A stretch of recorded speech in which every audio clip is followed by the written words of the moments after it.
Let's look at the situation on the ground. Is it as simple as a very strong Israel versus a significantly weakened Iran? Really interesting question. I don't think it's that simple. And one of the reasons it's not that simple is I think one has to factor in the pain threshold of the respective parties, okay? So let's look at the nature of the Iranian economy, for instance. Very used to running a resistance economy living under sanctions. Israel, the opposite, very plugged in. So what it does to Israel's economy when you can't go in and out of the country, the airspace inside Israel is largely or almost entirely closed to commercial vehicles, where Israel is brought to an economic standstill. And then there's the more simple pain threshold. Israelis have never seen these kinds of strikes deep inside their own cities and towns before. And although what they are able to inflict on Iran, I think this is the case, that what they are able to inflict on Iran is more dramatic, more devastating. Iran doesn't have to meet them one for one.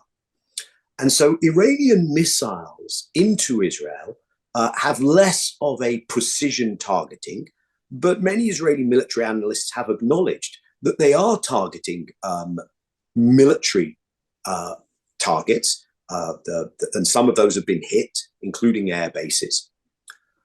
Israel, of course, with apparent near domination of the skies over Iran, is able to be more precise.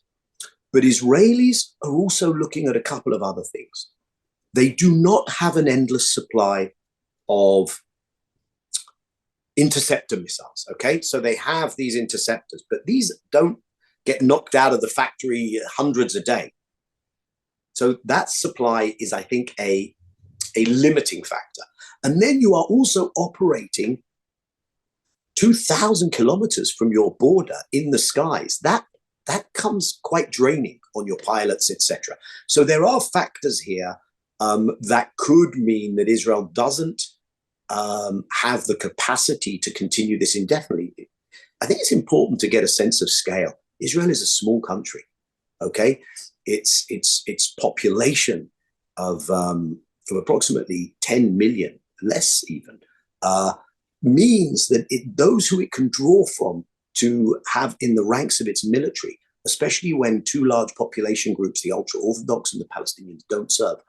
People are exhausted from the amount of reserve duty they've been doing. So if we factor all of this in, then what looks like an equation where even a country with a smaller population than Iran's population over 90 million, is able to do this damage, it's not a cakewalk, to use that phrase.